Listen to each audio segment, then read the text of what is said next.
Doctor, creo que Sofía va a presentar un pequeño spot publicitario de Sofía, pero si no lo podemos pasar, no sé si los de laboratorio están de acuerdo, si lo podemos pasar en el espacio de preguntas.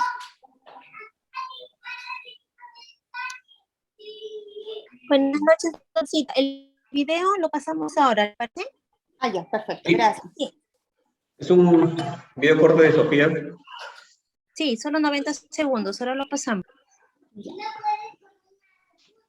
Luego viene la charla.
Bueno, quiero compartir mi pantalla porque quiero presentar con mucho orgullo a la doctora.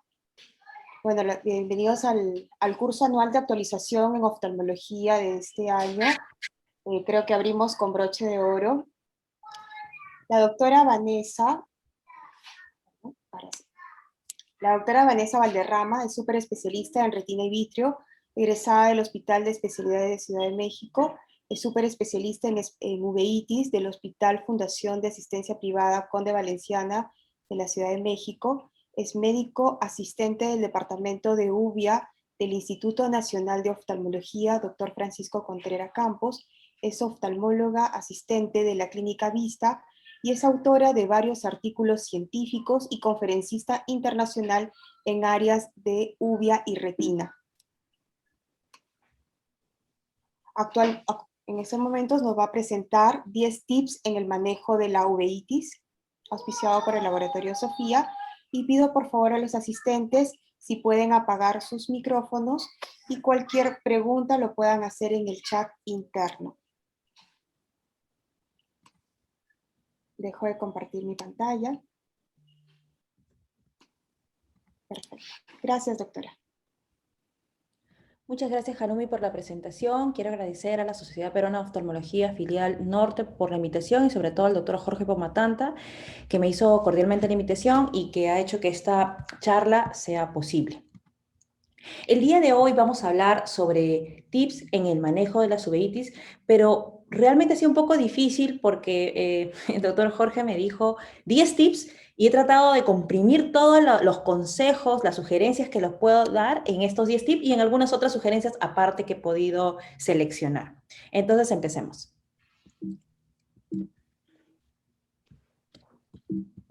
No avanza, no sé qué. Ah, acá está. Allá. Uno se puede preguntar a veces si de verdad las uveitis son frecuentes o no. Realmente la respuesta es que no son frecuentes, felizmente. Entonces, ¿es importante conocerlas? Pues sí, la respuesta es sí, es importante conocer a las uveitis, porque a todo oftalmólogo le va a llegar en algún momento en su consulta una uveitis.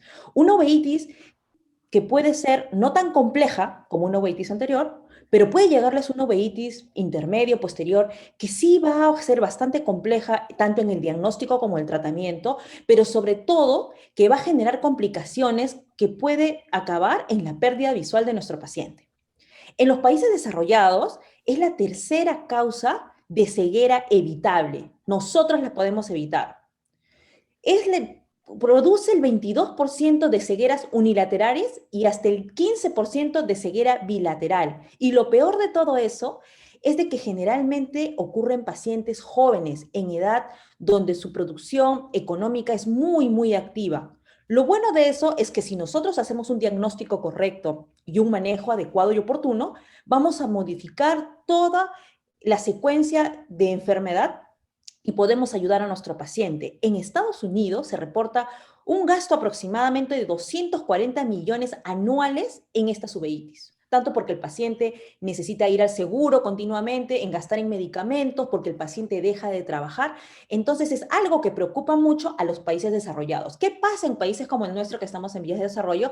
La verdad es que están subdiagnosticados, están mal reportados y pues por eso realmente vemos menos, ¿no? Por eso están registrados como menos. Pero después de esta charla espero que podamos identificar un poco mejor a las uveitis.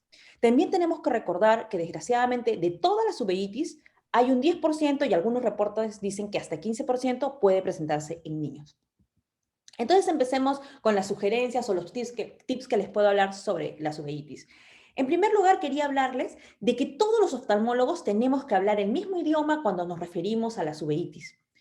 En el año 2005 se reunieron expertos en enfermedades inflamatorias oculares de todo el mundo. Acá en Perú llamaron algunos acá en Latinoamérica llamaron a algunos argentinos, llamaron a algunos especialistas en México, pero se reunieron de todas partes del mundo para definir específicamente cómo tendríamos que llamar a las uveitis, ¿no? Si eran anteriores, intermedias y posteriores, cómo debíamos llamar a las uveitis anteriores, si tal vez era una iritis, una iridociclitis o ciclitis si ya comprometían el vitro anterior, o si netamente estaban en el vitro intermedio, si era una parasplanitis porque se caracterizaba por tener copos o bancos de nieve y era idiopático, o si era una vitritis infecciosa asociada a alguna otra enfermedad, o si era una uveitis posterior de tipo retinitis, coroiditis, cororetinitis, vasculitis, papilitis, pero era importante definirlas de esta manera porque muchas veces llegaba el paciente a un oftalmólogo que no sabía definirlo bien, pasaba a otro oftalmólogo y al final no sabíamos lo que había tenido el paciente. Pero si un paciente es catalogado desde el principio como una vasculitis, sabemos cómo vamos a tener que tratarlo y de qué manera tenemos que intervenir, porque no es lo mismo tratar una vasculitis que una coroiditis o una retinitis. Entonces, si este paciente incluso iba a ser referido a un subespecialista en enfermedades inflamatorias oculares, era bastante importante definirlo de una manera adecuada. No solo definieron en este consenso la nomenclatura, sino que también definieron cómo se tenía que hablar sobre las características y los signos que presentaban las uveitis. Es por eso que cuando dijeron, vamos a decir que tiene 2 cruces de celularidad, lo que muchos vemos en el efecto Tyndall que produce la cámara, en la cámara anterior, el haz de luz, medida a 1 milímetro, tanto de ancho como de alto del haz de luz, sabemos que cuando uno habla de 2 cruces de células es porque tenemos de 16 a 25, pero 16 a 25 células visibles en ese tamaño de haz de luz, no en más, porque si yo pongo un haz de luz de 2 milímetros por 2, voy a ver mucho más células, y eso ya no es una cruz, ¿no? Realmente ya no tiene definición, porque para decir que tiene de 16 a 25 células por 2 cruces de inflamación es porque lo medí en ese haz de luz de 1 por 1. No, si se miden más, no sirve esa medición y todos estamos hablando diferente. También se habló de cómo teníamos que evaluar la cantidad de proteínas, a lo que nosotros llamábamos el FLAIR, ¿no? Obviamente si tenemos mucho FLAIR y fibrina, ya le llamábamos 4 cruces. También se quiso definir cómo teníamos que decirle las uveitis si eran agudas, recurrentes, crónicas, y algo muy importante es definieron lo que significaba remisión de la enfermedad. Para el consenso, remisión de la enfermedad era no tener nada de inflamación por lo menos 3 meses después sin usar tratamiento. O sea, yo no puedo decir que el paciente está en remisión porque me lleva 1 mes con gotas o con medicamentos y ya no veo células. No, eso no es remisión. Remisión es de que después de 3 meses de haberle quitado los medicamentos, el paciente está inactivo. Y eso es importantísimo, porque es diferente que yo encuentre un paciente que está con tratamiento y no veo células, y otro paciente que ya no tiene células y ya dejó de usar hace 3 meses sus medicinas porque sé que ya no lo tengo que citar en 1 mes o 2 meses, sino probablemente lo cite en 3 meses y ya no tengo que venir a la consulta. Sobre todo en estos tiempos donde el estar en casa, el guardar el distanciamiento es mucho más importante, ¿no? Entonces, definido eso, también quería comentarles que, o sea, ya quedamos en el primer tip, todos tenemos que hablar el mismo idioma, y para eso les recomiendo hablar la estandarización de la nomenclatura de uveitis, para todos hablar siempre lo mismo. El segundo consejo que yo les puedo dar es de que muchas de las uveitis tienen una característica que los va a llevar al diagnóstico, por más difícil que les parezca. Por eso les presento este artículo publicado en el año 2010, un poco antiguo, en el Ophthalmology, donde nos dice el hipopion en las uveitis. Cuando uno tiene hipopion y ha sido un paciente posoperado, ¿no? Uno obviamente tiene que pensar que es una endoftalmitis secundaria al proceso operatorio. Si tengo un paciente que está muy deteriorado, hospitalizado, que es diabético o que tiene una inmunidad baja, debo pensar, si veo hipopion, que puede ser una endoftalmitis endógena, ¿no? Que disparó hacia el ojo, ¿no? Un émbolo séptico y estamos viendo una infección. Pero si no tiene nada de esto nuestro paciente y nos dice que de un momento a otro ha presentado una reacción inflamatoria, que se le ha puesto el ojo rojo, que tiene fotofobia, que le ha bajado la visión y tiene hipopion, nosotros solamente tenemos que pensar en 2 entidades. Que tiene un BSET o que tiene una enfermedad asociada a HLA-B27, como ya les había mencionado hace un momento, de todas las enfermedades que pueden tener el haplotipo HLA-B27. En este caso, a la cabeza, la espondilitis anquilosante, después las enfermedades reactivas, el Reiter, ¿no? Lo que antes se denominaba Reiter, las enfermedades colitis ulcerativa, la enfermedad de Crohn, la artritis psoriática, y también por ahí puede haber sarcoidosis, y también está asociada a otras más, como la artritis reumatoide, menos frecuente, el lupus también, pero podemos especificar que según lo que dicen la evidencia, está mayormente asociado a BC, y asociado al haplotipo HLA-B27. Entonces, eso nos va a ayudar bastante a encaminar nuestro diagnóstico y nuestras estrategias de exámenes de laboratorio para no pedir 500 exámenes y de repente pedir solamente 10 exámenes, ¿no? Así como existe esa característica, las parplanitis también tienen estas características. Si yo veo un copo de nieve en la periferia, un banco de nieve, si veo una fluorangiografía, una vasculitis, sobre todo capilar, si veo un desprendimiento de retina seroso localizado en una parte de nuestra retina que parece o semeja un nido de golondrina, pues yo tengo que pensar que sí estamos frente a una parplanitis, sobre todo si esto es idiopático, hicimos exámenes y todo salió negativo. Otro consejo, otro tip que yo les puedo dar acerca de lo que nos llega a la consulta es de que muchas de estas uveitis van a tener estadiajes, un estadio agudo, crónico, recurrente o un estadio de convalescencia. El ejemplo más claro es lo que pasa en el BKH, ¿no? Para el BKH, por ejemplo, en el año 2001, ya se establecieron criterios de diagnóstico, se establecieron estadios clínicos y a nombrarlo adecuadamente. Antes se conocía como enfermedad de Arada, porque solamente Arada lo describió como una enfermedad inflamatoria de los ojos, caracterizado por desprendimiento de retina bilateral. Pero después en el tiempo, o sea, Koyanagi y Bock describieron otras características clínicas de la enfermedad, comprometiendo otros órganos. Por eso la enfermedad lleva el nombre de los 3. Ellos descubrieron en diferentes momentos que a veces esta enfermedad no solamente atacaba los ojos, sino que podía atacar tanto el sistema nervioso como el sistema tegumentario. Y por lo tanto, de esa manera empezaron a clasificarlo, ¿no? Entonces, aquella enfermedad de Bock que comprometía ya todos los demás sistemas que les he mencionado, tanto la parte neurológica como tegumentaria, se le considera una enfermedad completa. Pero si solo, aparte de la ocular, comprometía la parte neurológica o la parte tegumentaria, era incompleta. Y si solo los ojos, era considerada como probable. Entonces, eso es fácil, la primera definición, y es importante que lo definan bien, porque nuestras estrategias terapéuticas van a cambiar, como nuestras referencias, porque muchas veces llegan de los ojos, pero en el transcurso del tiempo le va apareciendo vitiligo, se le empieza a caer el cabello, empieza a tener mucho malestar neurológico, tiene vértigos, dolor de cabeza o alguna alteración motora, y nosotros tenemos que saber referir a tiempo a las especialidades correspondientes. Entonces, basándonos en eso, generalmente el BKH en la parte prodrómica nosotros no vamos a poder identificarlo porque tiene una sintomatología muy dispersa, ¿no? O sea, es como un resfriado, como un prodromo viral. En cambio, cuando llega en la fase aguda, todos conocemos que tiene un desprendimiento de retina seroso bilateral, y es ahí donde nosotros generalmente encontramos al paciente y podemos dar un diagnóstico certero. En cambio, cuando el paciente llega en la fase de convalescencia, a veces nosotros solamente vemos esta parte de fondo en atardecer, que no sabemos qué pudo ser, que también pudo haber sido una oftalmía simpática.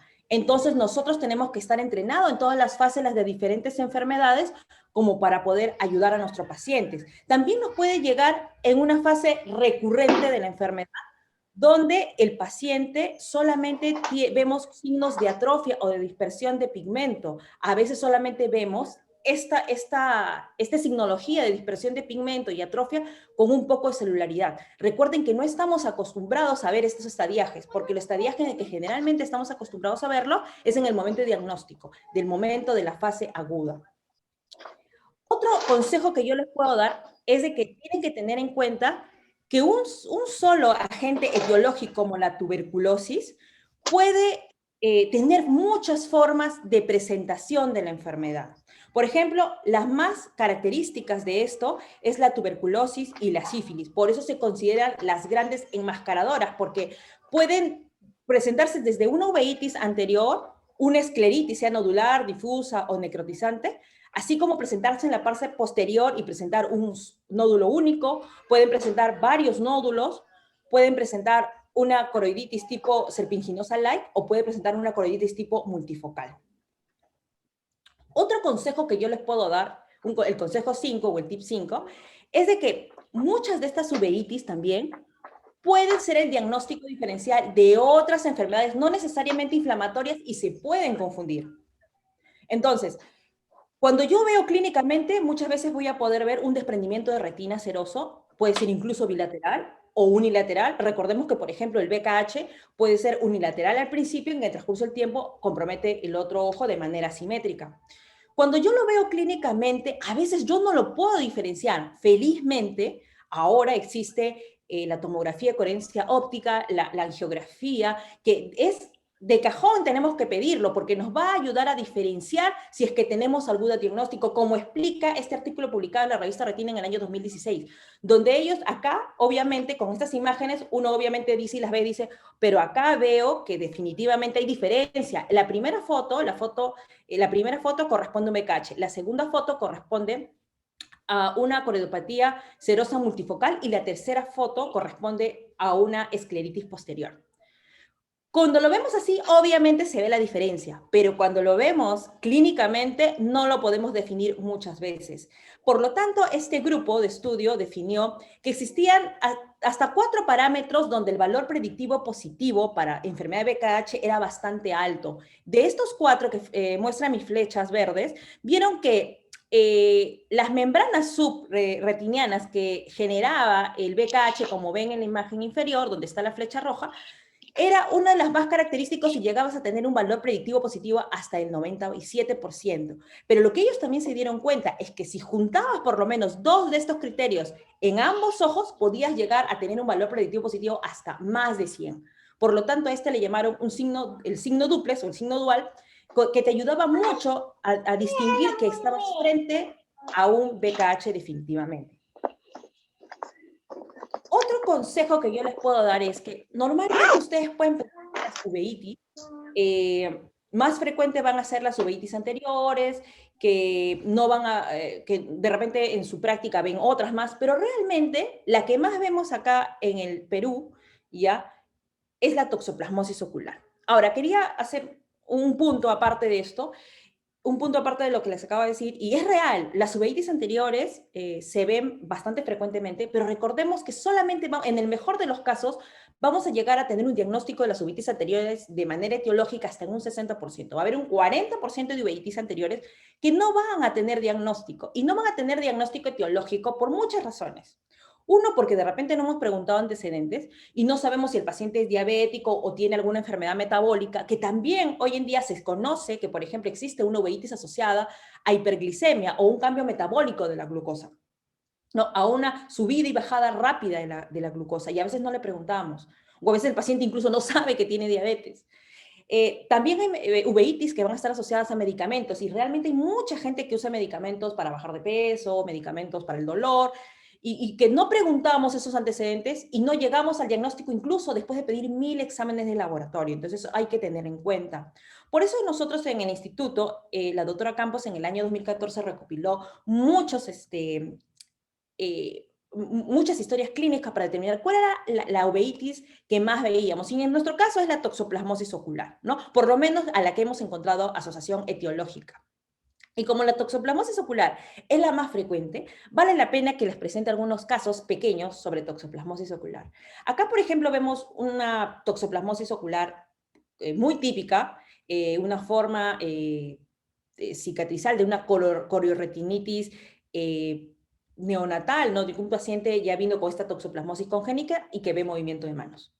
Pero acá les muestro un paciente que viene de manera aguda y que dice que se le ha bajado la visión de un momento a otro. Ahora, este es un niño de 8 años, ¿no? Que nosotros nos ponemos a pensar, ¿cómo es posible que él diga que le ha bajado la visión si tiene esta cicatriz, ¿no? Lo más probable es que este niño nació pues con su toxoplasmosis congénita, pero que por este sangrado, por esta membrana neovascular que está teniendo a este nivel, él sienta que perdió la visión. Siempre el otro ojo obviamente le ayudó a compensar. Y cuando vemos el OCT, vemos que definitivamente tiene su cicatriz y que al lado hay un poco de fluido, ¿no?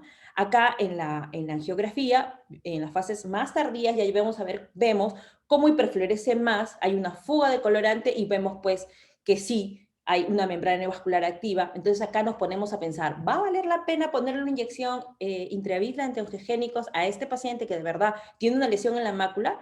Pues nosotros le hicimos caso al niño, porque el niño decía que él veía bien. Entonces le pusimos sus inyecciones en el hospital, ¿no?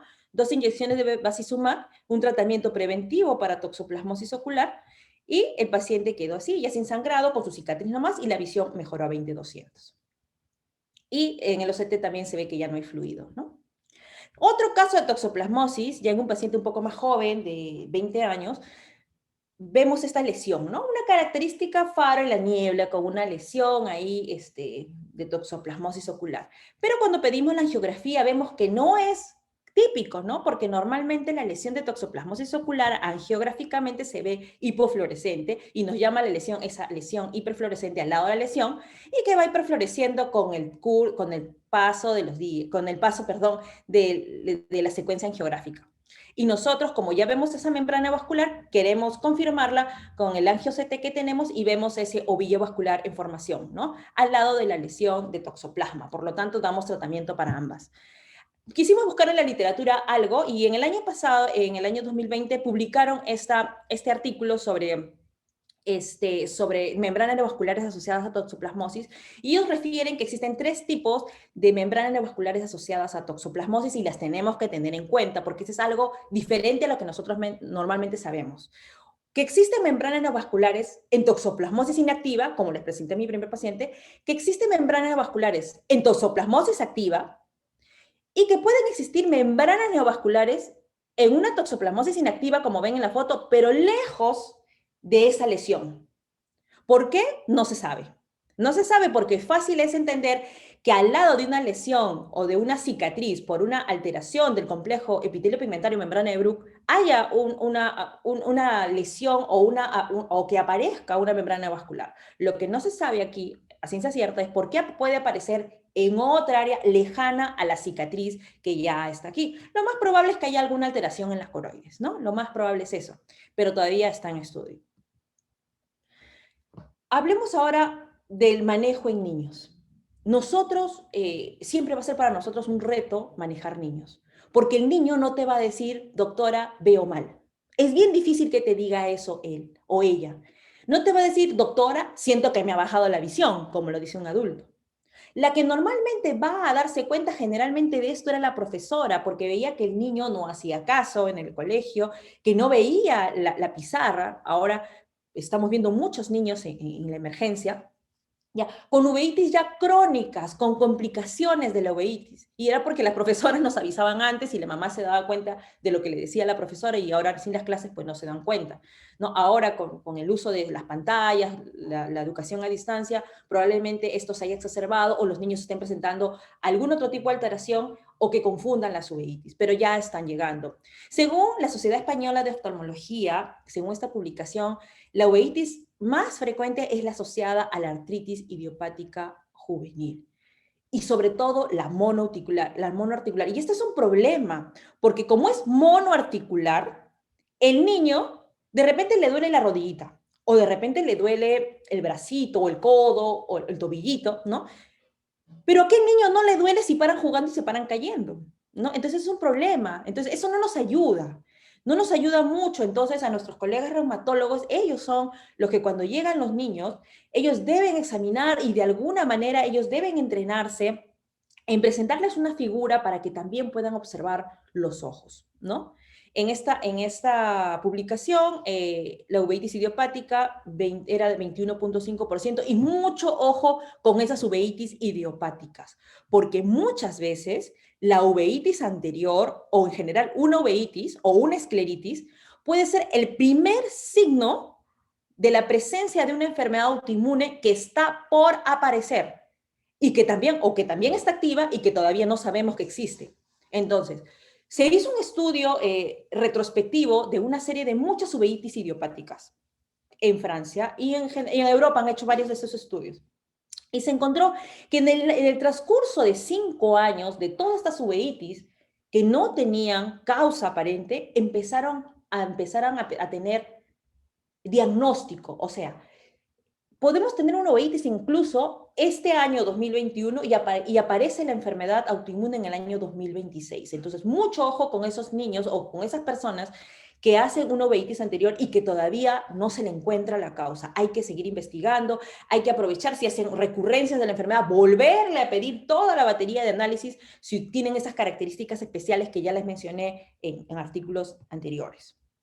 En nuestro hospital en el año 2014 también hicimos la estadística para ver en niños cuál era la uveitis más frecuente y bueno, como es un hospital oftalmológico, los niños sí, por pars planitis, ellos sí dicen que no ven, porque la pars planitis, a diferencia de una uveitis anterior, te ataca la mácula por lo general por el proceso inflamatorio del vitrio y ese niño sí deja de ver y tú lo ves que se empieza a chocar con las estructuras. Ves al niño corriendo y se golpea contra la pared, se golpea contra el juguete con su bicicleta o se cae. Ese es diferente. Y en segundo lugar, la toxoplasmosis ocular. ¿Existen complicaciones de la uveitis? Sí, existen complicaciones y hay que tenerlas en cuenta. Las complicaciones tenemos que manejarlas como tal en un tiempo oportuno. Si tenemos un paciente como este paciente con heterocromía de Fuchs, no tenemos problema. Operamos su catarata, que es la forma más frecuente de complicación en una uveitis, es la catarata. ¿Y por qué se complica? ¿Por qué tenemos esta complicación? Por dos motivos. O porque la misma reacción inflamatoria produjo catarata o porque el mismo tratamiento que estamos usando le produjo la catarata, ¿no? Los corticoides. Si nosotros vemos una catarata, en este caso con una heterocromía de Fuchs o un síndrome de Fuchs, que es el nombre que ahora se le da, podemos operarla sin ningún problema. Recordar que hasta un 20 a 30% de estos pacientes con síndrome de Fuchs el vitrio también va a estar alterado. Entonces, cuando ustedes vayan a operar a un paciente con síndrome de Fuchs, tienen que decirle, de repente, después de la cirugía, va a tener un proceso inflamatorio mayor que cualquier otra persona, ¿no? Puede tener glaucoma, hasta en un 25 a 30% de los casos puede hacer también esto, un glaucoma, que es otra complicación de la misma uveitis, o puede ver borroso o turbio, porque el vitrio, el gel del ojo, yo les explico así, también estuvo comprometido, también estuvo inflamado y se va a quedar así, para no crear falsas expectativas. Es por eso que en algunos grupos, grupos oftalmológicos, les digo, de otros países, a veces operan ambas, ¿no? De acuerdo a cómo esté el estudio ecográfico. Si ven que el vitrio está muy turbio, operan una facovitrectomía, ¿no? Entonces, pero si la ecografía no se ve tan turbia, solamente operan la faco o ven cómo el paciente se adapta en una segunda intención y operan después la vitrectomía. Siempre en la indicación inicial, si no encontramos mayores complicaciones o no hay datos ecográficos, solamente se opera la catarata. Así como la catarata es la principal complicación, existen otras complicaciones asociadas al proceso inflamatorio ocular, como es las sinequias posteriores, la queratopatía en banda, ¿no? Y esta creación de membranas a nivel pupilares que, como ven en las fotos, pueden generar un iris bombé por esta alteración del flujo del humor acuoso y nos conlleva glaucoma, que es nuestra segunda causa. Otras causas menos frecuentes podemos tener como este caso de un paciente en remisión ya de una iridociclitis herpética por zóster. Como ven ahí hay una atrofia sectorial característica del zóster, es que este paciente después de usar los midiátricos se quedó así, ¿no? Semidilatado y le molesta muchísimo, no puede enfocar, le molesta la luz, entonces hay que tener mucho cuidado en usar también los midriáticos, ¿no? El consejo es que para una uveitis anterior se usen midriáticos de corta duración y no de larga duración. Acá les presento un caso complejo, un caso ya de complicaciones, y se trata de un paciente con BKH de 35 años en etapa de convalecencia, que se supone que ya no tenía inflamación hace 3 meses, pero que tiene cataratas que llaman la atención, y tiene una presión intraocular en 60 y 40 respectivamente, que ve movimiento de manos en ambos ojos, y a que a pesar del tratamiento médico no mejora, y se decide en ese momento operar. Recuerden muy bien, este paciente no se va a quedar ciego por la uveitis, este paciente se va a quedar ciego por la hipertensión ocular. Por lo tanto, una hipertensión ocular no controlada, que no se puede controlar con tratamiento médico, tiene que entrar a cirugía. Lo ideal es una cirugía filtrante, puede ser una trave, si manejas bien una trave, o una cirugía de válvula, que es lo más indicado, ¿no? Entonces, pero hay que ver las condiciones de ese momento, pero lo más indicado es una cirugía de válvula. Entonces, este paciente, en ese momento, se decide, el médico que lo evalúa, decide programarlo para una FACO-trave. El paciente mejora después del procedimiento y se ve una presión intraocular en 10 a 14. 10 y 14. Pero lo deja fáquico probablemente porque vio algún problema en el momento de la cirugía. 9 meses después me toca verlo a mí y ya tiene una presión intraocular en 35 y 10 y un ojo así, pues, ¿no? Con todo pegado, con un bombé importante, no hay flujo. Entonces, quererle hacer una iridotomía con láser a este paciente no va a mejorar la situación porque ya lo hemos intentado muchas veces. Y si está activo, como se ve en este momento, se vuelve a cerrar esa iridotomía. Se podría intentar una iridotomía quirúrgica, pero si ya tiene una trave, mejor dar otras opciones. En este caso, el paciente ya se había tratado todas las posibilidades con tratamiento médico y no bajaba. Entonces, lo que nosotros optamos en el instituto, y hemos presentado una serie de casos, fue hacerle una vitrectomía completa por pars plana y poner por la incisión de uno de los trócares, poner la válvula, ¿no? El tubo de la válvula. Y nuestro paciente con eso tuvo mucho éxito, ¿no? Llega a manejar su presión en 10 con una visión de 20-200, obviamente porque es miope, a pesar de que está fáquico. Y el último control de él fue en el 2019, pero no lo veo de ese momento, y estaba con timolol. Nada más, y con eso ya controlaba bien su presión. También tenemos que acordarnos que existen otros problemas que pueden infiltrar al ojo o que pueden generar un proceso disque inflamatorio o que puede parecer inflamatorio, pero que no son uveitis. Y en este caso vamos a hablar de los síndromes enmascarados, que pueden ser neoplásicos y no neoplásicos. Entre los neoplásicos les voy a hablar del linfoma intraocular. Como ustedes ven en la foto, el linfoma intraocular, que puede ser primario del sistema nervioso central y que fuera del sistema nervioso central, ataca netamente al vitrio y al vitrio y a la retina, y puede parecerse mucho a una uveitis intermedia y generalmente tiende a ser bilateral. Miren en las fotos, como en este artículo que les presento, publicado hace 2 años en el Progress on Retinal Eye Research, ven cómo hay bastante celularidad en cámara anterior, en vitrio anterior y también en retina, ¿no? Entonces, a veces se hace muy difícil el diagnóstico porque lo primero que vamos a hacer cuando vemos un paciente acá, ¿qué es hacer?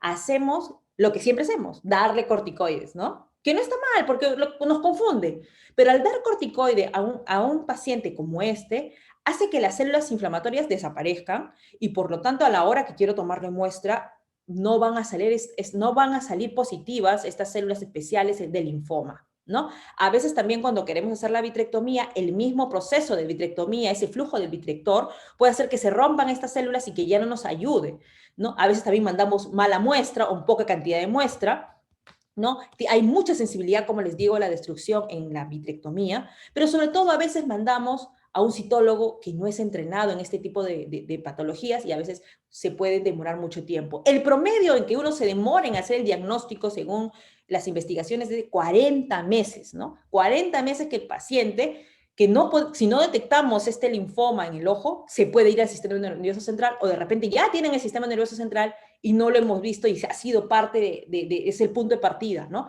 Como dice este artículo, que dice que del sistema nervioso central está asociado, cuando yo tengo el 25% de los pacientes que tienen el linfoma en el sistema nervioso central, está asociado a un linfoma vitreoretiniano. Pero cuando encuentro un linfoma vitreoretiniano, primero, porque ese es mi punto donde yo lo vi, el 90% va a estar asociado a un linfoma del sistema nervioso central. Entonces, no tenemos que tardarnos en el diagnóstico. 40 meses es demasiado. Obviamente, en 40 meses ya se fue al sistema nervioso central, ¿no? Y ya se diseminó total. Y obviamente el tratamiento radioterápico, quimioterápico va a ser mayor o va a ser más complejo.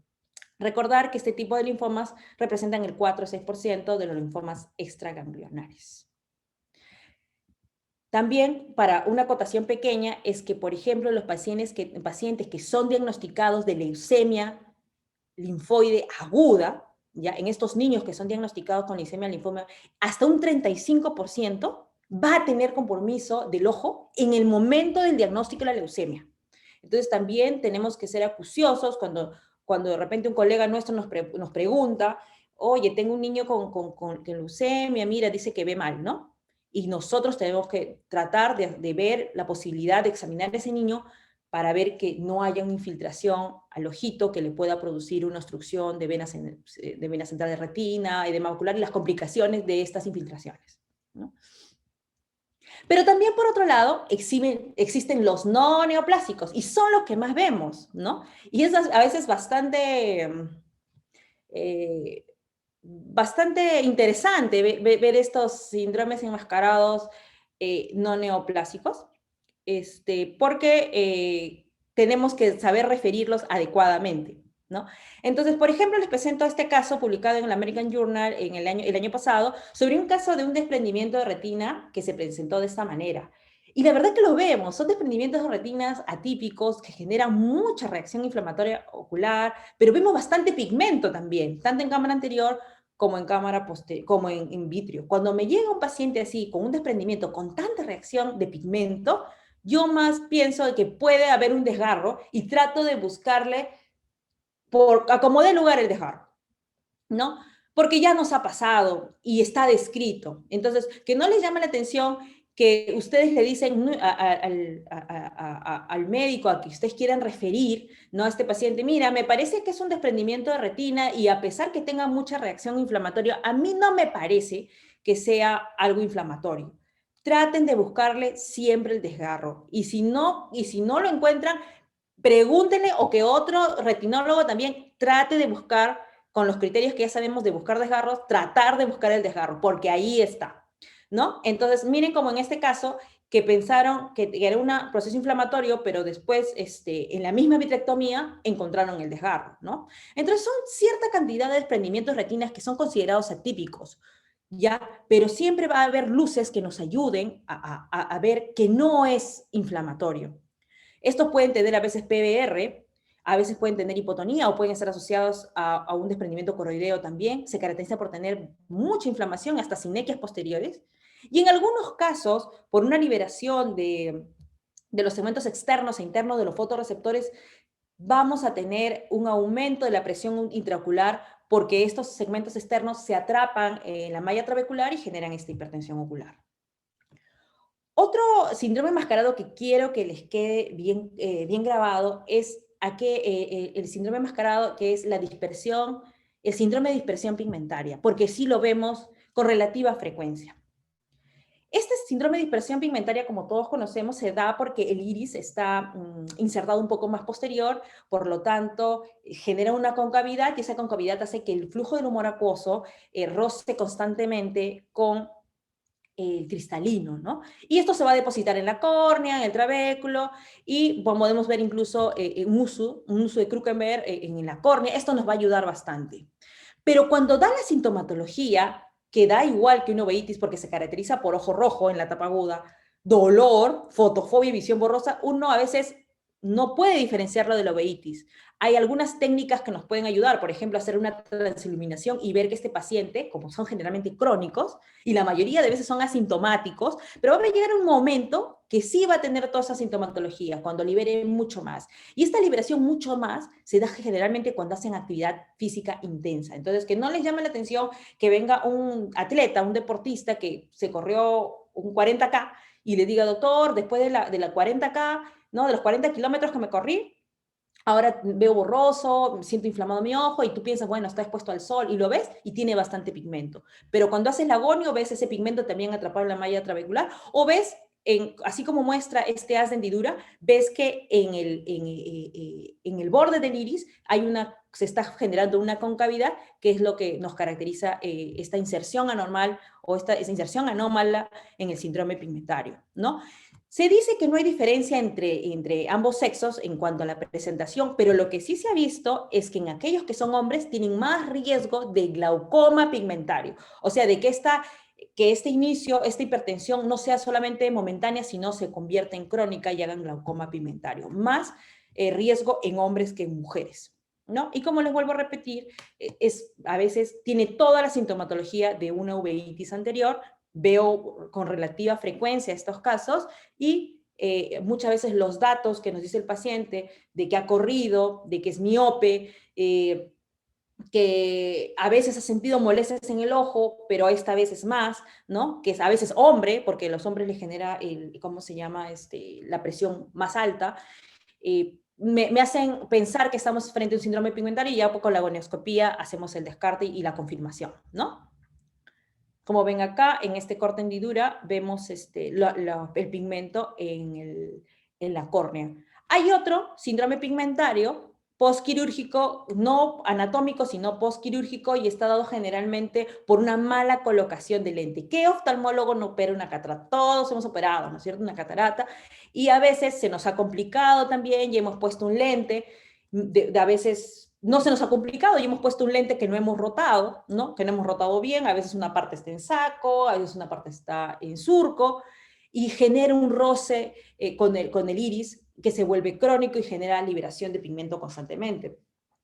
Lo que este artículo que les presento se trata de un lente que está puesto en el surco, pero que no es un lente para surco, es un lente de una pieza plegable y que constantemente está rozando y rezando el iris, ¿no? En estos casos, el único tratamiento es retirar el lente, porque en el caso, a diferencia del síndrome pigmentario anatómico, no se puede controlar con mióticos, porque no podemos evitar, porque el síndrome pigmentario anatómico, evitando el juego de la pupila, podemos controlarlo momentáneamente, ¿no? Pero en estos casos sabemos que es el lente el que está produciendo la inflamación, así que tenemos que retirarlo. Algo que tienen que saber, y es el consejo número 10 o el tip número 10, es que muchos fármacos y hasta los fármacos que ustedes no creen pueden producir uveitis. Yo recuerdo mucho a una paciente que era mamá de mi médico rehabilitador, porque tuve una tendinitis en algún momento, y me comenta que ella estaba muy deprimida porque le dolía mucho el ojo, tenía el ojo rojo, y la examiné y definitivamente tenía una uveitis, ¿no? Entonces, le hicimos todos los exámenes, ella venía de New Jersey, y estaba muy alterada porque ya le habían hecho también los estudios allá y no daban con el problema, y le habían dicho que de repente era asociado a una escleritis, una episcleritis por el uso de aire acondicionado, por el tipo de trabajo, ¿no? Cuando yo le pregunto sus antecedentes, ella me dice pues que toma cierta cantidad de medicamentos, y entre uno de ellos que he visto con más frecuencia es el uso de bifosfonatos. Esos medicamentos que se usan para la osteoporosis. Y le dije, señora, ¿y desde hace cuánto tiempo? No, doctora, yo uso ese medicamento hace más de 2 años. Y la uveitis recién me ha empezado hace 4 a 6 meses. Pero lo que se ha demostrado que esta asociación a ciertos medicamentos puede ser simplemente porque cambiaron la marca de medicamento o porque simplemente en cualquier momento de su uso de ese medicamento puede presentarse la uveitis. Y eso también pasa muy frecuente con la brimonidina. Tengo pacientes que usan brimonidina para su control de glaucoma muchísimo tiempo y que ahora están usando otra brimonidina porque el seguro les dio otra brimonidina o están usando la misma brimonidina y empiezan a hacer reacción inflamatoria, que no necesariamente tiene que ser en el primer momento de uso. Puede ser en el transcurso de toda su vida, en cualquier momento hace una reacción inflamatoria para este fármaco en especial. Y acá le está toda la lista de los medicamentos, es un montón, algunas vacunas también, la vacuna para la hepatitis B, la vacuna para la influenza. Tengo una amiga, una colega que se vacunó para la influenza y su cuadro de uveitis también, como tengo otra colega que tomaba pastillas para adelgazar, realmente ahorita no me acuerdo, pero es una de las que está acá, y era una pastilla que era para dormir también, y también hizo uveitis. Entonces, si nosotros empezamos a indagar qué medicamentos pueden estar usando, o es idiopático, o seguimos pensando que es idiopático, o simplemente retiramos el medicamento y también mejora. Como les vuelvo a repetir, yo no pienso que existen casualidades, ¿no? Entonces, retirando el medicamento y diciéndole que ya no lo vuelvo a usar, no, podemos hacer como una estrategia terapéutica para ver que ellos ya no regresan a la uveitis, ¿no? Ya terminamos con los tips. Ya terminamos con los tips que quería mostrarles, pero no quiero terminar sin antes decirle cómo se han consensuado en los últimos años algunas formas de manejo en cuanto al tratamiento específico de algunos fármacos. La guía mexicana de manejo de uveitis, hecha por grandes maestros, ubiólogos de enfermedades inflamatorias oculares, en el cual también está uno de mis maestros mexicanos y muchos amigos también, hicieron este consenso bastante interesante, donde recopilaron muchísima información de diferentes partes del mundo para el uso de midriáticos, para el uso de corticoides, de inmunomoduladores y de biológicos. Cuando hablamos de uveitis anteriores, ellos hicieron el siguiente consenso y dieron estos 5 puntos. Si hablamos de una uveitis, obviamente, infecciosa, tratar el problema infeccioso. Obviamente, si es una tuberculosis, mandarlo al programa TBC con una referencia y que le den un tratamiento netamente como tuberculosis ocular. Nosotros lo manejamos en el instituto aproximadamente de 9 meses a 1 año, viendo la mejoría del paciente. Si es un herpes, también tratamiento para herpes, pero si se trata de un tratamiento de una uveitis netamente inflamatoria, vamos a ver lo siguiente. Para una uveitis anterior, siempre tenemos que usar corticoides tópicos y midriáticos de corta duración, y corticoides tópicos, por excelencia, el acetato de prednisolona. De cualquier marca puede ser, pero algo importante, como todos estos corticoides tópicos, acetato de prednisolona, son en suspensión, tienen que moverlo aproximadamente 50 veces o más para que se mezcle todo el contenido y pueda el paciente aplicárselo correctamente. Con eso ya vamos a controlar el cuadro hasta en un 50% y vamos a mejorar o vamos a evitar las complicaciones en un 80-90%. Lo podemos dejar de acuerdo a la severidad del cuadro. Si vemos que hay hipopión, lo dejaremos cada hora o cada 30 minutos. Si vemos que es una celularidad de 1 cruz o 2 cruces, lo dejaremos cada 3 o cada 4 horas. Todo depende de nuestro criterio médico, de acuerdo a cómo hemos visto la clasificación del Zoom. Pero si es una celularidad más de 3 cruces, se recomienda que ustedes empiecen a valorar la posibilidad de poner un periocular de esteroides, también de corta duración. Los corticoides sistémicos y el tratamiento inmunomodulador no está indicado de manera inicial en una uveitis anterior, a menos que esté confirmado la presencia de una enfermedad autoinmune. Y para eso tenemos que tener el aval de un reumatólogo, ¿no? El reumatólogo nos tiene que decir, sí, esto que ha juntado todos sus criterios diagnósticos, para tal enfermedad tiene 11 criterios, para tal enfermedad 10 criterios, y dice, sí, este paciente es una espondilitis anquilosante, no tiene enfermedad reumatológica, como que puede tener enfermedad reumática, pero tiene la confirmación por los criterios que tengo. Entonces iniciamos el tratamiento correcto para este paciente. Se dice que si es un paciente con espondilitis anquilosante o un paciente con HLA-27 positivo y ya tiene 3 recurrencias, tenemos que iniciar sí o sí inmunomoduladores. Para las uveitis intermedias también hay un consenso. siempre se debe descartar, siempre, siempre, siempre, la asociación a esclerosis múltiple.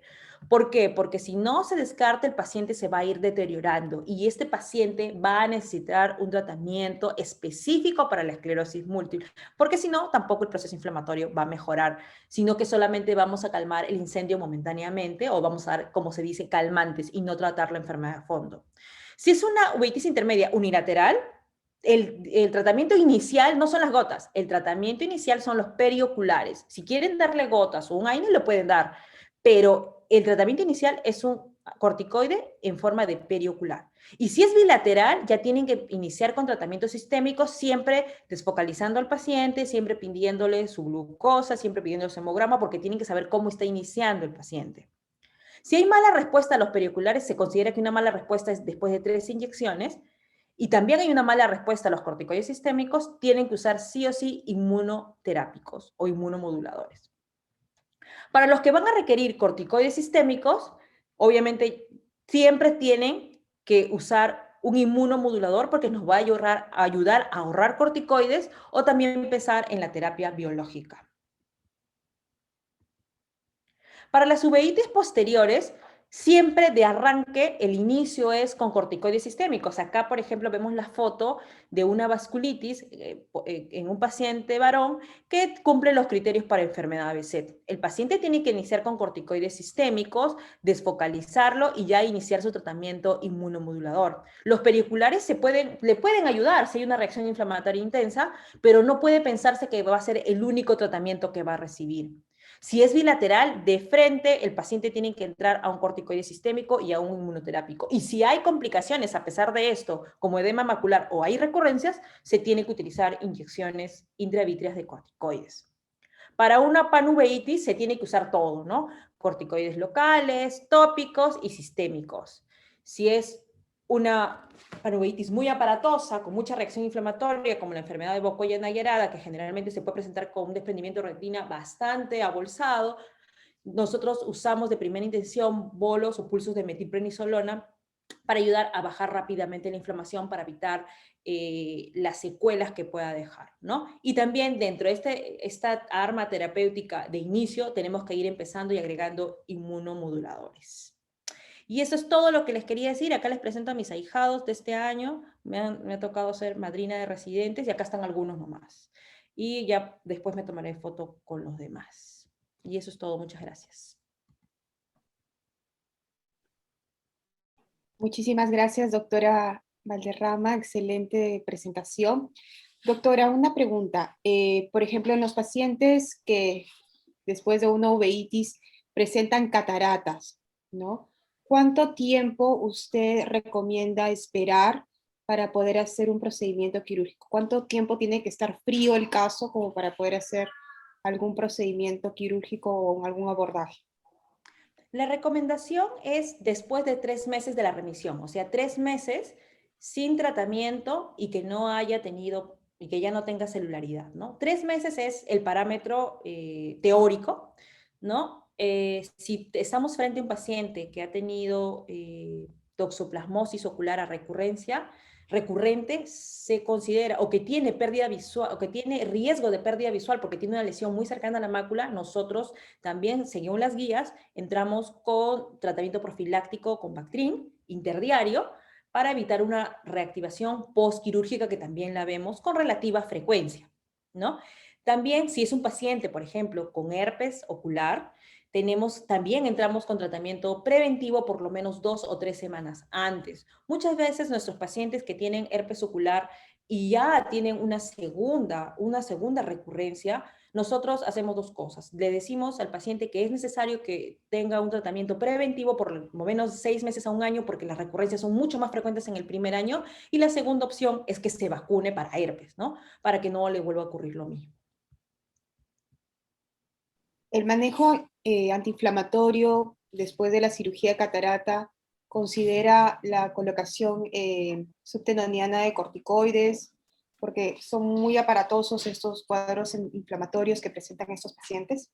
Yo siempre a mis pacientes uveíticos en general les dejo un periocular en el postquirúrgico inmediato, ¿no? Antes de que se vaya, antes de parcharle el ojito, antes de poner el protector, les pongo un periocular. Siempre, siempre, siempre, ¿no? Entonces al día siguiente yo ya no estoy estresada, no estoy preocupada y me voy a dormir tranquila. Sobre las uveitis herpéticas, estas que son un desafío total. ¿Le da su profiláctico o se recomienda también igual un profiláctico durante algún proceso largo, 6 a 12 meses o más? El tratamiento profiláctico, si ustedes se encuentran con un paciente con antecedente de herpes, pero que no ha tenido una recurrencia entre los últimos 6 meses, igual no hay nada descrito ni nada que te diga dale, no dale. Lo que sí está descrito es cuánto tiempo tienes que darle de tratamiento preventivo después del primer o el segundo episodio. ¿No? Como les dije, también la alternativa de la vacuna es buena. Pero nosotros, después de un paciente, nos ha tocado también que programamos un paciente con antecedente de herpes y cuando estamos ahí ya limpiándole el ojito, ¿no? Tratando de conversar, porque está relajado, vemos que está inflamado el ojo, ¿no? A pesar que lo vemos un día antes en el preoperatorio o a veces cuando operamos un lunes, nosotros lo vemos sábado y se activó el domingo, ¿no? De mala suerte. Pero si vemos un paciente, suspendemos la cirugía, ¿no? Se tiene que suspender la cirugía en ese momento porque tú no sabes, o a veces me ha tocado que hace herpes solamente de piel y no tiene compromiso ocular, pero puede hacer, ¿no? Porque tiene una lesión en la nariz y tiene mucha chance de hacerlo. También lo suspendemos porque en el postquirúrgico no vamos a saber si la reacción inflamatoria es por el herpes o si es por la operación. Pero nosotros, en general, nuestra pauta es que si vemos un paciente que va a ser operado de herpes, lo preparamos. Empezamos tratamiento preventivo 2 a 3 semanas antes de la cirugía y lo dejamos por lo menos un mes después de la cirugía con tratamiento antiherpético. Dosis profilácticas, ¿no? De 800 miligramos diario, mínimo, ¿no? Sí, realmente el herpes ocular es todo un desafío y todo un reto. Doctora, ahorita que están tan en boga y todo lo que es innovación y que ha ingresado también al rubro oftalmológico y nosotros con suerte también tenemos acceso a estos APP. El doctor Gebún desde España y todo su comité hizo un APP sobre, si no me equivoco, se llama Uvia Master o V Master, donde a mí me pareció supremamente interesante porque se puede ingresar algunos datos del paciente y más o menos te orienta sobre la posible etiología de la uveitis y el posible manejo del tratamiento. ¿Qué opinas sobre estas APPs? Sé que para Apple es un poco complejo por un tema del programa, pero sí está disponible para Android. ¿Qué opinas sobre estas APP para oftalmólogos, la introducción de la inteligencia artificial para poder ayudarnos nosotros los oftalmólogos? Porque como usted nos presentó, hay una serie de diagnósticos diferenciales, una serie de tratamientos. Entonces, a mí me pareció sí supremamente interesante estas APPs y la involucración, cómo se involucra la tecnología y la parte oftalmológica. Yo pienso que todo esto va a ir mejorando. Esta aplicación al principio me pareció a mí muy buena, pero también la vi con algunas falencias. Cuando tú la empiezas a practicar, o sea, cuando la empiezas a practicar, le empiezas a poner datos, como que tiene vacíos también, ¿no? Pero es Sí, parte de sí. toda la inteligencia artificial porque te vas a ir dando cuenta que faltó preguntarle un antecedente o el paciente obvió ciertas cosas en contarte, ¿no?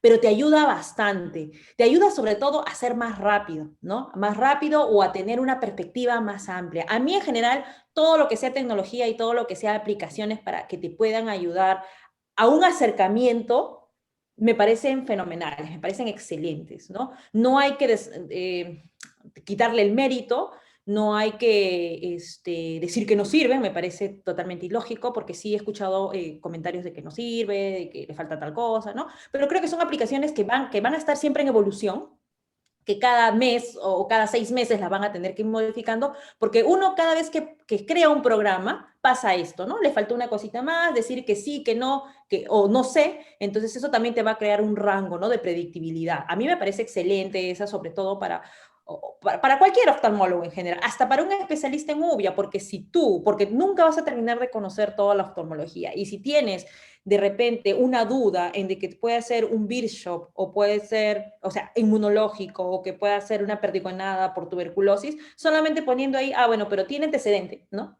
no tiene antecedente de tal cosa, ya te lo manda para otro lado, ¿no? Entonces sí, a mí me parece que la tecnología, la inteligencia artificial va a ayudarnos a todos en todo y nos va a hacer más fáciles todas las situaciones de la vida. Ujú.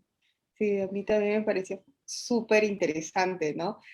Bueno, yo no soy especialista en UVIA, pero a mí, por lo menos en mi caso, me pareció como que nos da un pantallazo para poder hacer las interconsultas y la derivación, ¿no? Sí, sobre todo, ¿sabes por qué? Porque ahorras tiempo de no, porque nosotros normalmente vamos descartando, ¿no? Muchas veces. Pedimos nuestra primera línea de laboratorio, ¿no? Biometría hemática, química sanguínea, ¿no? Nuestros exámenes de gabinete básicos, pero te va discerniendo lo que tienes y no tienes que pedir, ¿no? Te dicen, no, primero pide esto, ya, pide esto para que si te sale positivo, ya no pidas lo otro, ¿no? Entonces, a veces uno, por ahorrar tiempo, se te mandas a 50 exámenes, pero no tiene por qué ser así. Tienes que pedir siempre lo más prioritario, lo más común, y para eso, por ejemplo, esta app te va a ayudar en esto, porque sí está bien direccionada. Para una persona pues que ve constantemente estas patologías te puede decir, no, mira, veo que le falta esto. Sí, pueden faltarle ciertos detalles, pero que son muy modificables y que pueden mejorar. O sea, definitivamente es una app que mejor, que es muy buena. A mí sí me gusta. Perfecto. Así algunos digan lo contrario. Tenemos muchísimas felicitaciones a su charla, súper completa. El tiempo nada más es muy corto, pero tenemos algunas preguntas. La doctora Kelly Rosario pregunta, en pacientes con uveitis crónica recidivante idiopática en tratamiento con azathioprina, ¿cuánto tiempo debería seguir con este tratamiento? Todos los pacientes que ya iniciaron inmunomoduladores, independientemente que ya estén en etapa de desinflamación, por decirlo así, o sea, que no se vea un proceso inflamatorio activo, por lo menos tienen que estar 2 años de tratamiento con azathioprina para yo pensar en retirar el medicamento. Ujú. Tenemos otra pregunta del doctor Alejandro Palma, un paciente que se complicó con catarata densa y sinequias posteriores por aparentemente todo el borde pupilar, pero no presenta dolor ni ojo rojo en ese ojo. Aún así, ¿es posible que esté generando un glaucoma? No entendí, dice, un paciente que se Que se complicó con complicó catarata. con catarata densa, tiene sinequias posteriores por aparente, me imagino que tiene una seclusión pupilar este paciente, Con pero no, catarata, ¿no? sí, con catarata y no presenta dolor ni ojo rojo ni ojo rojo. Aún así es posible que esté generando un glaucoma. Bueno, por supuesto que sí, ¿no? Porque por ahí generalmente puede haber, no esté tan cerrado, ¿no? No esté tan cerrado toda la seclusión, o sea, no tenga todo secluido. De repente hay un pedacito, un cuadrante donde puede pasar el flujo del humor acuoso y ese le permite drenar por ciertos momentos, ¿no? Y que no hace que la presión esté siempre elevada, sino por momentos, ¿no? Entonces, va a haber momentos que él pueda tener hipertensión ocular y que sí y se descompense, ¿no? Entonces, como esto se vuelve crónico en el tiempo, va a ser un glaucoma. Ujú. El doctor Cadillo León pregunta, bueno, sus felicitaciones de por medio también, y dice, ¿cuál es su experiencia con el activador del plasminógeno tisular para la lisis rápida de sinequias posteriores extensas en un paciente con uveitis anterior aguda?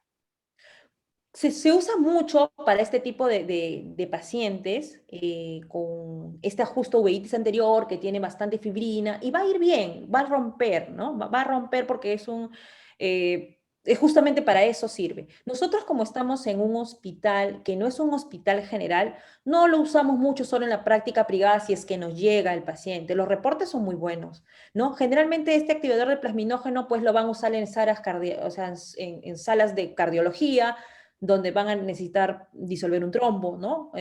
Un proceso isquémico cardíaco, y siempre queda un poco y lo usan, ¿no?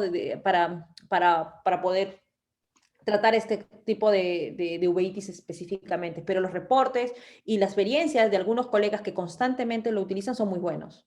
Nosotros en el hospital no lo usamos porque no usamos en general ese tipo de medicamento en nuestro petitorio.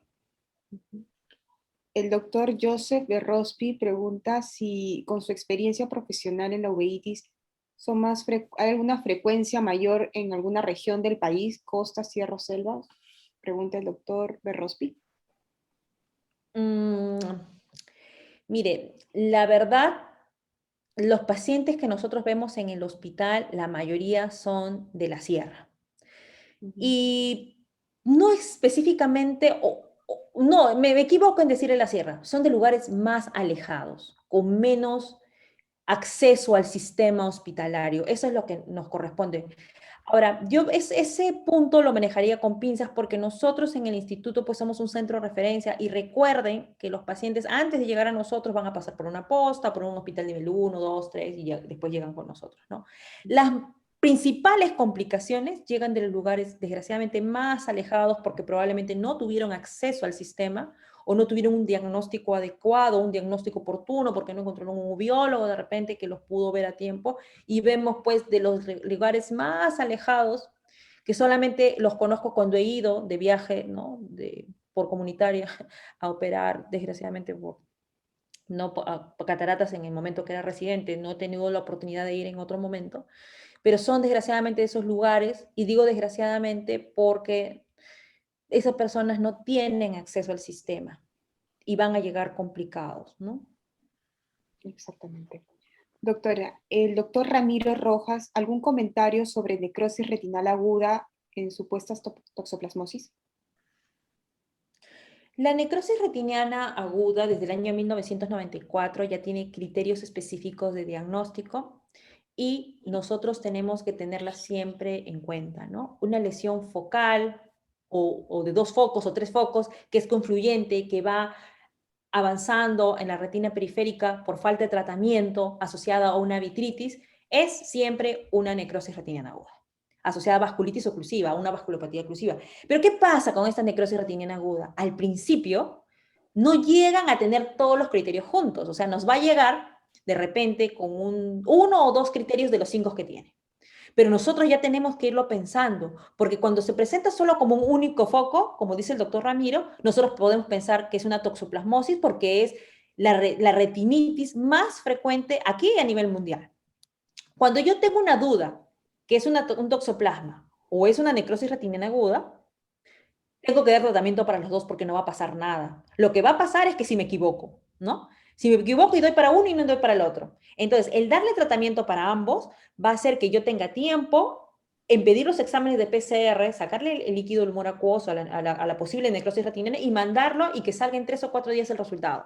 Y ya dándole tratamiento. Si es una toxoplasmosis, le doy Bactrim o acitromicina o clindamicina y también voy controlando el cuadro. Entonces, ante la duda, le das para ambos y no hay problema. Bueno, Total, el PCR llega en 4 días y en 4 días le quitas el tratamiento. justo una de las preguntas que siempre, últimamente tenemos, ¿no? Tanto paciente con coronavirus, ¿hay alguna, en su experiencia, ¿no? Últimamente que estamos viendo tanto paciente COVID, que el INO es un hospital de referencia, ¿alguna asociación de uveitis y COVID? Yo, como ya había mencionado al principio, lo que estamos viendo puede ser coincidencia, pero como les digo, yo no creo en las coincidencias. Estamos viendo pacientes que llegan a la consulta, por ejemplo, hoy, llega con una reacción inflamatoria tipo neuroretinitis o una neuroretinitis que parece una vasculopatía oclusiva, como una obstrucción de vena o una obstrucción de rama, pero asociada a una neuroretinitis. Ya tengo 4 casos parecidos y con reacción inflamatoria y que después cuando yo los cito para el control, que es a la siguiente semana, porque me toca así, ya no regresa y no regresa porque se hospitalizó de COVID, ¿no? Entonces, o fue incidental o fue que el paciente ya tenía COVID probablemente porque a la semana nomás no regresó y cuando regresa a 2 semanas me dice que estuvo hospitalizado. Todos los pacientes con la misma historia.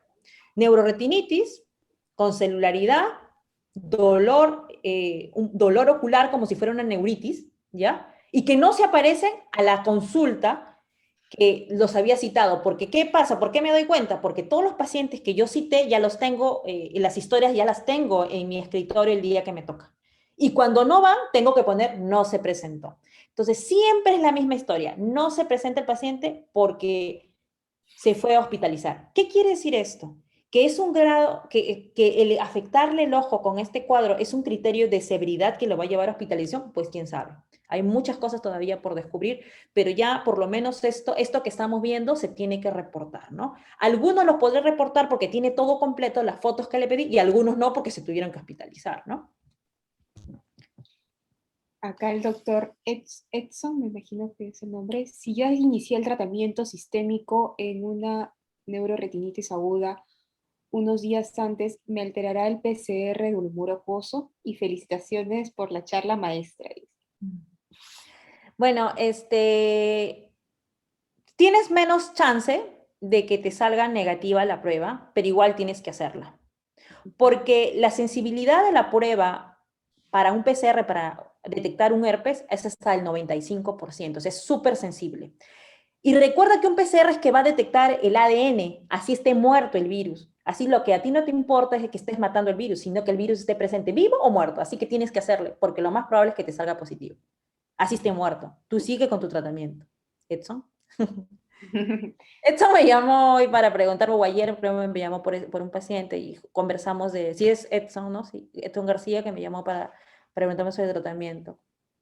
Pero tienes que hacerle, Edson. Sí.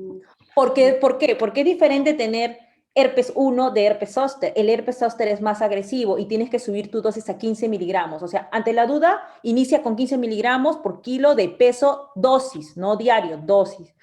Y si tienes un herpes 1, y si te sale herpes 1 o herpes 2, le bajas a 10 miligramos kilo dosis, para que no le dé tanta gastritis al paciente, ¿no?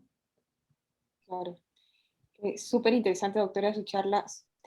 10 tips, pero bien marcaditos. No sé si tienen alguna pregunta a nuestro panel, sino por tiempo y por respetar el tiempo pedido, doctora, hacia usted. La verdad es que una charla súper interesante, súper completa. Muchísimas gracias por la participación, por haber aceptado la invitación. Está acá nuestro presidente, el doctor Pomatanta. No sé si desea dar algunas palabras para la doctora. Sí, muchas gracias, Vanessa. O sea, desde hace casi un mes y medio hemos estado en contacto y hace 2 meses, 3 meses por un caso particular también. Siempre desde un inicio aceptaste dar la charla. Creo que ha sido el mejor inicio que tenemos con tu charla para las actividades académicas del presente año. Tienes grandes seguidores. Creo que los estudios de hoy en nuestro país están gran respaldados. Vas a seguir el gran camino que te están dejando la doctora Serrate, la doctora Betty Campos. Les comento también que Vanessa está elaborando conjunto con el grupo de UBIA del Lino el manual para el manejo de TV ocular, ¿no? Ya está en su parte final, tantos últimos detalles, ¿no? Y nada, pues creo que los participantes están muy contentos con haber escuchado. Recuerden que está grabado en el canal de YouTube de la Expo Filial, la charla completa, los que quieren nuevamente repasar los tips, ¿no? Y agradecerte siempre, Vanessa, creo que ha sido una gran participación tuya, pues, ¿no? Muchas gracias a ustedes por la invitación. Ya saben, cuando gusten, yo estoy para apoyar, para participar en lo que ustedes deseen. Y en cuanto a la guía, pues la que acaba de salir, la que ya está en proceso de publicación es la de toxoplasmosis ocular. Yo creo que la de tuberculosis ocular, como te comenté, Jorge, han salido nuevas guías.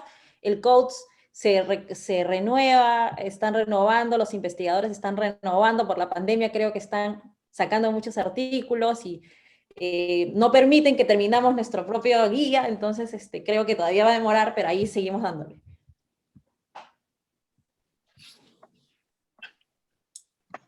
Bueno, muchísimas gracias, doctores. Gracias, doctora, por la invitación aceptada. Igual gracias a ustedes y miles y millones de éxitos en esta nueva gestión. Sé que lo van a hacer súper, súper, súper bien. Gracias, doctora. Bueno, para finalizar, Jarito, queremos invitar a todos los participantes para el mes de mayo. Tenemos la presencia de María Alejandra Enríquez. Ella es la jefa de investigación del Instituto Oftalmosalud, que nos va a hablar sobre actualización en ojo seco, ¿no? Ya confirmó también su participación parece para el 29 de mayo. Los esperamos para esa fecha. Igualmente tenemos los libros de la Sociedad Peruana de Oftalmología, Facodinamia para el residente de oftalmología, a cargo del doctor Felipe Torres, y manual de adaptación del lente de contacto, también a cargo del doctor Felipe Torres. pueden contactarse con nuestra secretaria Yuri si quieren adquirirlo y ya no estar haciendo el pedido a Lima, ¿no? O sea, más directo acá nuestro pedido. Bueno, muchísimas gracias, doctor. Gracias, doctora Valderrama. Gracias a todos los asistentes. Hemos tenido picos de asistencia de más de 100 personas en algunos tiempos, así que es un éxito. Hemos abierto las charlas con broche de oro, doctora. Muchísimas gracias. Muchas gracias a ustedes, cuídense mucho. A seguir Hasta cuidando. luego. Gracias, Vanessa, gracias. Gracias, Janito. Gracias, Gracias. doctora. Hasta luego. Muchos cariños a todos, a cuidarnos.